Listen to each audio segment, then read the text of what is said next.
My name is Taban Lo Gune. I'm a professor of literature in Juba University, and I'm the doyen, which means the oldest and also the highest full professor in Juba University. I'm going to start a newspaper because other people also have newspapers in their countries. We are in Khartoum, but Khartoum doesn't have an English daily. I am going to start an English daily. It is challenges of that nature that he could do. That is what I think we should all remember him for. The courage to do whatever other people can also do. We were going to do it, and we are going to do it well. That is what Alfred was. If you want to be a good journalist like Lo Gune, have courage, have a language, have a vision, have what you want Africa of tomorrow to be like, and then join other African journalists in condemning the corruption in Africa. My name is Knight Leong Alfred Taban. I usually am known by the name Nana, but my real name is Knight Leong. I'm the third daughter to Alfred Taban. He's so passionate about South Sudanese that he doesn't care who you are.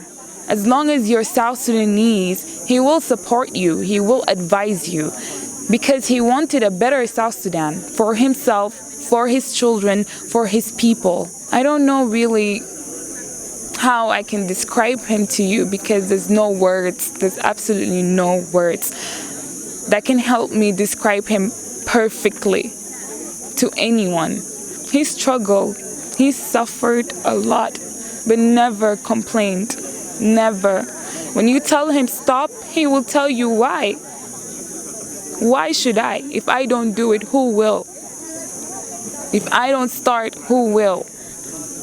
In fact, he will fight with you. He will get annoyed you saying why or stop. He'll get so annoyed because he believed in the movement, he believed in our struggle, and he knew we were going to come out through. We were going to come through it as South Sudanese, and we did. My name is Anna Nimranu.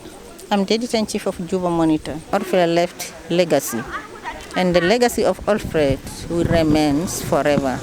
Even if he's dead, but some of us, we have picked up from him, and we can continue. Remember him with his word, and we continue doing our work. As even he's a hard person, if a hard working person, we can continue taking his footsteps. أنا الصحفي والإعلامي شانديل دوت. I ask all the people of South Sudan, and I ask our government to honor our late, the veteran journalist Alfred Taban, and we will not forget him as a journalist. We will do our work to honor him. This is what I want to say, and I thank, and I want to send my condolences again to all journalists all over the world. I'm called Michael Koma. We lost an icon, a brave man, a father, and an inspirator for many South Sudanese, not only in the field of journalism, in civil society activism also. It is a great loss, and we have buried him today at his hometown village, Kajo-Kaji. Alfred might have died in body, but his spirit is alive in us, and this gives us a driving force to move forward, not to lose hope. And he has been a helpful person, doesn't fear anybody. He tells the truth, and this is how he taught me as a young man in 2000 back, until I worked with him from a junior reporter up to the level of managing editor. I was his deputy until 2015, and that's when we departed, but I was in contact with him from time to time, learning from him, asking his advice. Alfred has died a painful death. He was tortured, on both sides, telling the people of South Sudan and my colleagues in the field of journalism, in the media fraternity, that we have to move on with the legacy of Alfred. We cannot fill his shoes. The shoes is big for all of us, but we have to cut our own shoes so that we have a free media in South Sudan. This is my message to our colleagues in the field of media in South Sudan. We should serve as an example for all of us. ألفريد تابان في البداية بوطن غيور من أجل وطن بتاعه، بدءا من سودان الموحد، سودان القديم، حتى سودان جنوب السودان. وما يتغير أبدا، كان وإلى الأبد مواطنا غيورا من أجل وطنه، مواطنا شجاعا لا يخاف غيره إلا الله، مواطنا غيورا يقول الحق وكان صوتا من أجل الأقلية الما عندهم صوت. كان رائدا للإعلام، الرائد الأول في جنوب السودان، رائد إفريقي كان في السودان الموحد واستمر لحد جنوب السودان منذ البداية، منذ السبعينات، وبدءا من الثورة في 83 ثورة الحركة الشعبية. هو كان انطلق وأصبح سائرا من الداخل، ما طلع لبرا أبدا. كان يسور بقلمه ويكتب كلمات من أجل الحرية، يكتب كلمات من أجل الديمقراطية. السيد ألفريد تابان الراحل مواطنا غيورا، مواطن شجاعا، رائد كبير، بطل الأبطال، بطل الأبطال وعيدوا مات بطلا. My name is George Hakim. I'm a freelance journalist. Been working for almost 8 years now. And if I'm to speak or to talk about our legend, Uncle Alfred Taban, there's a lot I can talk about, but in one point I can say he's our teacher. Like, he's actually a true legend because we learned from him a lot. And he inspired many of us, the young generation of journalists in South Sudan. Alfred took to fight for rights of the people of South Sudan since Sudan by then until the day, until when South Sudan gained its independence. So we have to take that path. My name is Daniel Elisha. As you're aware, I have been working in the media. And I can remember Alfred very well as a brave journalist. I could say he's a media icon in South Sudan. I could say he's the father of the media in South Sudan. I really admire his bravery and courage. I remember his column, Let's Speak Out. And when I always come across the Juba Monitor, I have to run to that column to read it because he writes out clearly whether they're evils or whatever that he has known, he could really write out or speak out boldly without any fear. And I think that is a great inspiration to the media. And I would say that I would remember him for inspiring many like me to take the career of journalism. I'm Paul Yuani Bonjul Osukwa. I'm a member of the Transitional National Legislative Assembly, and I'm the chairperson of the Standing Specialized Committee on Information, Communication Technology and Postal Services.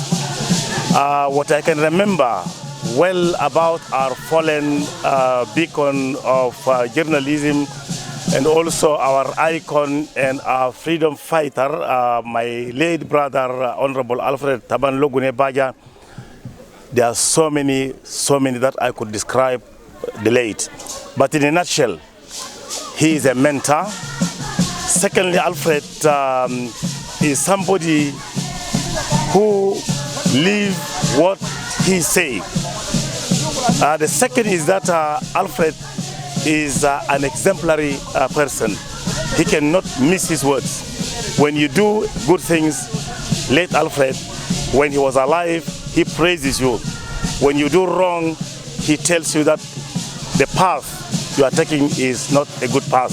So to remember Alfred, in a nutshell, he is very brave, he is very courageous, and he believes in truth and nothing else but truth. My name is Mary Ajit, and I'm the chairperson for the Association of Media Development in South Sudan. Indeed, it is a very sad moment, and as I speak, we are in Kajo-Kaji County, where in few hours our late chairman of AMDIS and also a veteran journalist will be laid to rest, and the media fraternity, the national parliament, and South Sudan as a whole has lost a great man. I will remember Alfred Taban in everything that he has done in the media. Can you imagine he spent over 40 years of his life serving in a very difficult situation in Sudan and South Sudan, and he was doing the work of the media, from being a contributor to the level of him rising to be a founder and a owner of one of the newspapers, major newspapers in the country. So indeed, his passing on is a great loss to all of us, and that is why we, the media people, we are here to witness and to honor Alfred from the time he was with us up to his grave. So this is the reason why we are here today on the 4th of May 2019 to see him laid to rest, and then from there we will go back to Juba and continue with the legacy that Alfred left. My name is Professor George Otto. Alfred Taban Lo Gune is my cousin brother. He's a son to my uncle. He's some 3 years younger than me, but we grew up together with him. Since primary, we went to the same school. We were very close, growing in the same compound. And what I can say is that Alfred Taban is a very hardworking person, number one. Hardworking. Number two, he is a very honest man. He is honest, he doesn't tell lies, he always stands for the truth, and that is his nature. Number three, Alfred Taban liked to argue, to make his point heard. It is very hard for you to convince him if he has made up his mind on doing something. For example, me as a person, I didn't like him to go to the assembly as an MP because he's sick with diabetes and high blood pressure. So I thought too much pressure on him will aggravate the situation. So when I talked to him, he said, George, our country, our home is in difficulties. Everything has gone bad. And we have members of parliament from our area, and they're not talking about the problem, the destruction, and the war in our countryside, in our home. So I really want to go there and talk. So I couldn't convince him, based on his health, to avoid going to the parliament. And that is his nature. When he has made up his mind to do something and he wants to work for the public, he will do it.